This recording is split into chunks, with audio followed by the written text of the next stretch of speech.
فيلمنا بيبدأ سنة 1719 مع قبائل الكوماشي اللي بتسكن الغابات. بطلة الفيلم نارو بتروح تجمع الأعشاب مع قبيلتها، لكن وهم مش واخدين بالهم بتروح تتمرن على الرماية. لكن وهي بتتمرن بتلاحظ آثار أقدام لحيوان على الأرض، بتمشي ورا آثار الأقدام بتلاقي غزالة وبتحاول تصطادها، لكن الرعد بيجري الغزالة منها.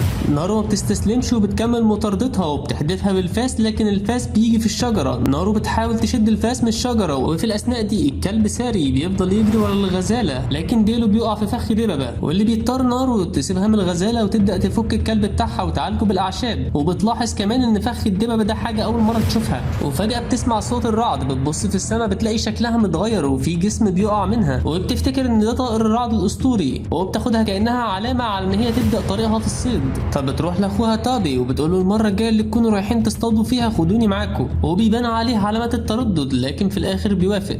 بعدين نارو بتاخد الأعشاب اللي جمعتها وترجع بيها على القرية بتاعتها، وهي بتجهز الدواء لزعيم القبيلة. أمها أروكا بتبدأ تسألها ليه عايزة تبقي صيادة وانت حلوة في صنع الدواء وحاجات تانية كتير. نارو بتوضح لها إن هي عايزة تثبت لهم إن البنات يقدروا يبقوا صيادين هما كمان. وبعدين بيتضح لنا إن صوت الرعد كان لسفينة فضائية على متنها كائن فضائي اسمه المفترس. الكائن ده معاه تكنولوجيا حديثة جدا بيقدر يختفي بيها، وكمان معاه منظار رؤية حرارية. بعدين بنرجع تاني لنارو وهي بتجمع أعشاب لأمها، ولما بترجع القبيلة بتتفاجئ إن في أسد جبلي هجم عليهم وخطف واحد من رجالتهم، والقبيلة بتجمع فريق عشان يروحوا يدوروا عليه. نارو بتشبط فيهم وبتقول لهم خدوني معاكم، بيرفضوا في الأول، لكن طابي أخوها بيبدأ يوضح لهم إن هي هتبقى مفيدة عشان بتفهم في العلاج، فبيضطروا يوافقوا. المفترس بيكون في المنطقة برضه وبيقتل تعبان ويسلخه، والمجموعة بتمشي ورا آثار الأقدام وبيلاقوا فعلا بوهي على الأرض. نارو بتبدأ في علاج بوهي وبتديله أعشاب عشان تبرد دمه وتوقف النزيف، وبيستعدوا إن هم يمشوا، لكن طابي بيقول لهم أنا هستنى واروح ادور على الاسد الجبلي بنفسي. نارو بتقول له خدني معاك عشان اساعدك، عشان مستحيل يكون الاسد ده سابه كده وطلع يجري من غير ما تكون في حاجه هجمت الاسد او هددت حياته، ولكن طابي بيرفض برضه.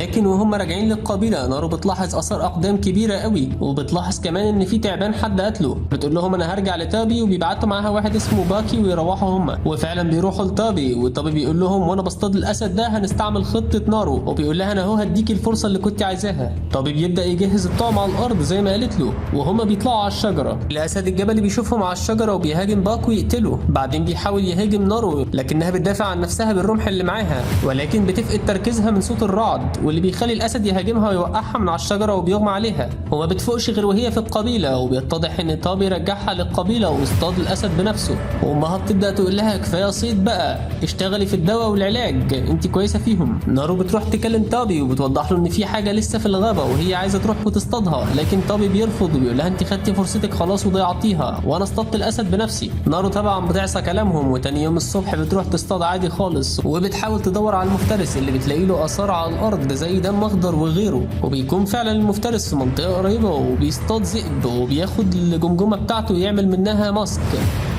نارو بتكون عماله تحاول تصطاد ارانب لكنها بتفشل، وبتلاقي نفسها عماله تضيع في وقت وهي بترمي الفاس وتروح تجيبه تاني قبل ما تعرف ترميه تاني. وبيجي لها من هنا فكره انها تعمل حبل وتربط فيه الفاس عشان كل ما تحدفه تقدر تشده تاني، وفعلا بتنجح انها تصطاد ارانب وبتبدا تاكل وتاكل الكلب بتاعها معاها. تاني يوم بتروح تتمشى في الغابه وبتلاقي قطيع تيران مسلوخ على الارض وجنبه رصاص، ما بتعرفش ايه الرصاص ده وبتفتكره من عمايل المفترس. وهي ماشيه بتقع في رمال متحركه، ولكن معاها الفاس الجديد بتاعها بتحدفه في الشجره وبيتربط بيه وبتسحبه عشان تطلع نفسها. وبيكون المفترس في نفس المنطقه وبيلاحظ الدببه المسلوخه، وبيلاحظ ان في حد بيصطاد في نفس المنطقه اللي هو فيها. وفي الاثناء دي نارو بتكون بتحاول تصطاد دب بني، لكن القوس بتاعها بيبوظ للاسف، والدب بياخد باله منها وبيهاجمها. الكلب بيحاول يشتت الدب ويجري وراه، واللي بيدي الفرصه لنارو انها تنط في الميه وتحاول تستخبى. الدب بيرجع يطاردها تاني، لكنها بتكون لقت مجموعه اشجار ضعيفه كده استخبت وراها، ويكون الدب هيكسر الاشجار، لكن المفترس بيوصل وبيشده بعيد ويقتله.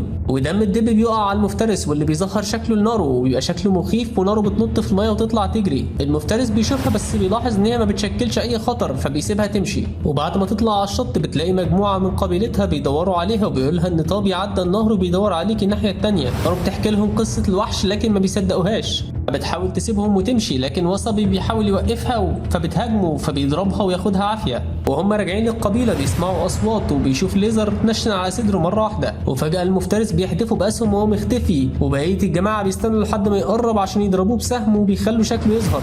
وفعلا المفترس بيظهر وبيبداوا يقتلوه، لكن بيكون اقوى منهم بكتير جدا وبيهزمهم كلهم. وفي اثناء ما هو بيقتلهم نارو بتاخد حاجتها تاني من وصابي وتفك نفسها وتطلع تجري. ونارو بتجري بتقابل واحد من القبيله وبتستنى معاه لما بيقنعها ان هو عايز يحاربه. فجاه بيظهر عليه علامات الليزر الحمراء تاني. نارو بتعرف ايه اللي هيحصل وبتطلع تجري، وفعلا المفترس بيقتل الراجل وبيكمل جري وراها، وهي مش واخده بالها بتقع في فخ للدببه. المفترس بيكون هيهاجمها، لكن بيلاحظ ان اصحاب الفخ تجار فرنسيين فبيمشي تاني. نارو بتفقد الوعي، ولما بتصحى بتلاقي نفسها محبوسه في قفص، والكلب بتاعها هو كمان محبوس. وبتلاحظ ان كلهم لابسين فرو، وقائد المجموعه اللي اسمه رافائيل بيروح يقرب منها وبيكون بيتكلم لغتها وبيقول لها وضحي لي ايه شكل المفترس اللي انت شفتيه. وبيكون مقتنع ان المفترس ده صياد بيدور على خصم قوي عشان يواجهه، لكن بترفض تساعدهم. فبيوروا لها ان اخوها طابي معاهم هو كمان، وبيبداوا يعوروا طابي ويربطوهم الاثنين في الشجره، وطابي متعور عشان الدم بتاعه يجذب المفترس، وبيستخدموهم كطعم، وبيفضلوا هم مستخبين على ما المفترس يجي. ولكن لما المفترس بيوصل بيبقى مختفي،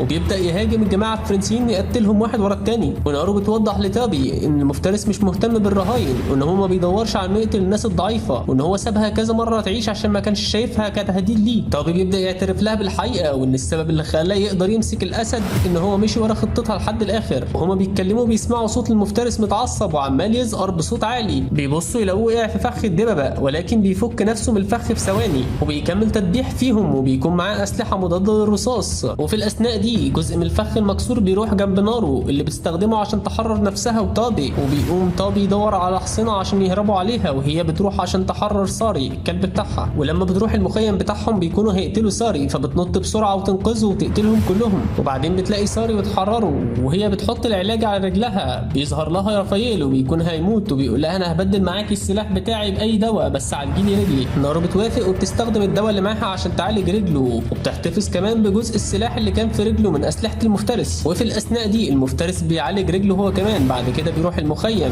ونارو بتستخبى، ورافائيل بيعمل نفسه ميت على الارض. وعشان العشب اللي اديته نارو برافائيل بيكون رافائيل دمه بارد، فالمفترس ما بياخدش باله منه، لكن وهو ماشي بيدوس عليه برجله بالغلط، فرافائيل بيصوت اللي بيخلي المفترس يقتله. وساري بيطلع عشان يهاجم المفترس واللي بيكون هيقتله، لكن طابي بيوصل وبيخبطه على دماغه، واللي بيخلي المفترس يتعصب ويبدا يضرب نار عليه، لكن بيتفادى الطلق. نارو بتحاول تضربه بمسدس لكن بتفشل، فبتصرخ بصوت عالي عشان تشتت انتباهه، واللي بيخلي طابي ينط من على الحصان وبيهجم على دماغه، وبيبداوا يحاربوا بعض، وطابي بيكون هيكسب، لكن المفترس بيختفي وبيهاجمه من ظهره ويقتله. ولكن طابي ما بيستسلمش بسهوله وبيمسك في رجل المفترس عشان يدي وقت لنارو انها تجري وترجع للقبيله. وجماعه من جماعات البحث في القبيله بيرجعوا بيقولوا لاروكا ان هم مش لاقيين ولادها الاثنين. الوقت ده ساري بيكتشف ان في راجل فرنسي لسه عايش، وبيروح يحذر نارو، فبتقرب منه من غير ما ياخد باله وتخليه يغمى عليه. ولما بيصحى بيلاحظ ان نارو بتستخدمه كطعم، وبتسيب له المسدس معاه، لكن المسدس بيبقى فاضي. وفعلا بيوصل المفترس ويهاجم الراجل ويقتله، وما بيبقاش حاسس بوجود نارو اللي بتكون واقفه ورا ظهره وبتضربه بمسدس اخيرا بعد ما اتعلمت استعماله. لما بيكونش كفايه ان هو يقتله، لكن بيوقع منه القناع اللي نارو بتاخده وتطلع تجري في الغابه. المفترس بيفضل ماشي ورا اثار الدم اللي وقع من القناع، وبيطلع فخ، ونارو بتهجم عليه من فوق وتفضل تضربه، لكن بيوقعها على الارض. بيكون هيهاجمها بالدرع بتاعه، فبتستخبى بين صخرتين والدرع ما بيطولهاش. ساري بيظهر ويعمل نوش، واللي بيخلي المفترس يتشتت للحظه، ونارو بتزقه برجلها ويقع في الرمال المتحركه، وطبعا ده ما بيكونش كفايه ان هو يقتله. المفترس بيحاول يضرب نار على نارو، لكنها بتستخدم القناع بتاعه عشان تعكس اتجاه الرصاصه وتقتله بيها، وبتقطع راسه وتروح بيها للقبيله، وبتحذرهم من الفرنسيين وبتقول لهم ان هم لازم يسيبوا المكان. بيوافقوا ان هم يسيبوا المكان، لكن قبل ما يمشوا بيعملوا لها احتفاليه، وبيقتنعوا ان البنات يقدروا هم كمان يبقوا صيادين. وبيظهر ان في سفن فضائيه تانية كتير بتقرب من كوكب الارض،